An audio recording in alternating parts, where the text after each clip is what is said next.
450 watt daya listrik mau dihapus. Katanya dibalikin lagi, nggak jadi dihapus. Kok galau gitu sih bernegara kayak ababil, abg labil. Kemudian merembak lagi berita, kompor gas akan diganti dengan kompor listrik 1000 watt. Nah ini gimana nyambung logikanya ya? Listrik rumah nggak sampai 1000 daya watt. Lalu masaknya pakai apa kalau kompor gas diganti? Di tengah selalu gonjang-ganjing cara kelola negaranya, ada berita terbaru lagi dari calon wapres atau salah satu yang mau manggung lah di 2024 yang coba-coba bergaya ala-ala Pak Jokowi. Merakyat, yang nggak natural namun terus disosialisasikan lewat medsos. Agak wagu sih dilihatnya. Katanya punya solusi untuk PLN. Bener solusi. Bosman ini kalau dengar kata jual, kayak gimana gitu radar curiganya. Maklum, mantan sales, mantan broker. Bawaannya tiap ada transaksi itu komisi aja pikirannya. Begini ceritanya, solusi bosnya listrik PLN yang memonopoli tapi merugi itu, yaitu Pak Menteri BUMN, akhirnya memutuskan PLN resmi akan disubholdingkan, akan dipecah-pecah, akan dibagi-bagi dalam sub-sub yang independen. Subholding PLN ini nantinya akan dijadikan perusahaan terpisah dari induknya. Setelah dipisahkan akan dijual ketengan, baik untuk cari utangan penambahan modal maupun sebagian saham di Lego di pasar modal. Ada masalah apa hingga PLN mesti dipecah-pecah atau dipreteli seperti itu? Jawabannya supaya gampang dijual. Sebab kalau dijual gelondongan, nanti ketahuan siapa pembelinya. Nanti kalau pembelinya ternyata oligarki, maka akan ketahuan ternyata privatisasi PLN tersebut agar mereka bisa bawa pulang aset sebelum 2024. Satu alasan yang digunakan Pak Menteri BUMN dalam memecah-mecah PLN adalah alasan keuangan untuk memperbaiki kinerja keuangan PLN. Mengapa perlu diperbaiki? Karena utangnya PLN sangat besar. Jadi solusi atas utang adalah dengan mempreteli aset PLN.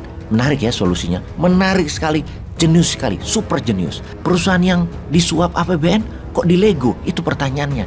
Dan itu kita mau tanya kejeniusannya. Ketergantungan PLN pada subsidi dan kompensasi sangatlah tinggi.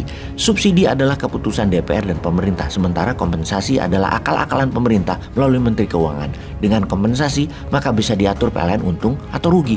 Demi pencitraan, maka akan diatur tetap untung. PLN tidak dapat mempertahankan EBITDA tanpa subsidi dan pendapatan kompensasi yang jika digabungkan jumlahnya sekitar 66 triliun pada tahun 2020 dibandingkan dengan EBITDA sebesar 74 triliun. Ini adalah uang negara dari pajak, bukan dari usaha PLN. Sementara PLN sendiri harus fokus bayar utang. Bayangin, subsidi dikategorikan pendapatan. Lah gila sih sebenarnya. Oke, kita lanjut. Kecurigaan banyak pengamat keuangan adalah apakah dukungan keuangan dari pemerintah hanya menjadikan PLN sebagai saluran untuk menyalurkan uang kepada oligarki pemegang proyek PLN. Apalagi PLN hanya akan menguasai jaringan, sementara proyek pembangkitnya dibuat swasta. PLN memang jadi sarana bancaan yang paling empuk. Utang PLN sangatlah besar. Mereka menimbun utang untuk menopang belanja dan selanjutnya belanja untuk memperbesar kapasitas oligarki penikmat take or pay (TOP) dari pemerintah. Utang PLN dalam laporan keuangan semester 1 2022 mencapai 640 triliun, naik dari 630-an triliun dari periode yang sama tahun lalu. Merugi tapi dibayarin APBN. Kita perdalam lagi mengapa PLN rugi. Karena dalam 8 tahun terakhir manajemen kelolaan bernegaranya sesungguhnya dikelola anti-industrialisasi. Hanya membuat Indonesia negara dagang dan negara komoditi alam. Karena sedikit dan berkurangnya industri, maka deindustrialisasi itu membuat daya listrik di pembangkit listrik gak kepakai. Kebetulan strategi jenius dalam pemerintahan adalah menggunakan strategi take or pay. Pakai gak pakai dibayar oleh PLN. Power plant pembangkit listrik punya oligarki. Itu kebetulan lagi pastinya.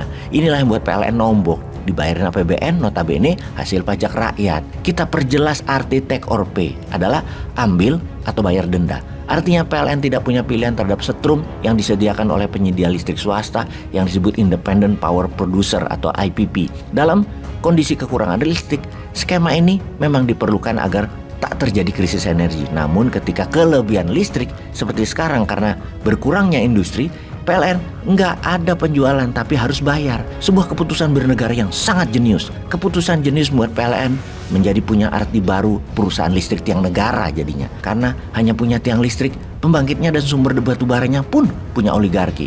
Inilah strategi jenius yang membuat oligarki di Indonesia dilindungi regulator yang akan menjadikan mereka selalu kaya walau rakyat dipajak tinggi.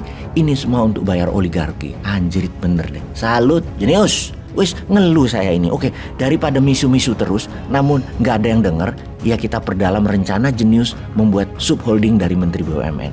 Subholding PLN bisakah merupakan langkah cari cuan cepat untuk segelintir oligarki? Bisakah kita menyimpulkan bahwa kemungkinan ada yang mau bawa pulang aset ketengan PLN sebelum pemilu 2024? Ya nggak tahu, jangan tanya saya.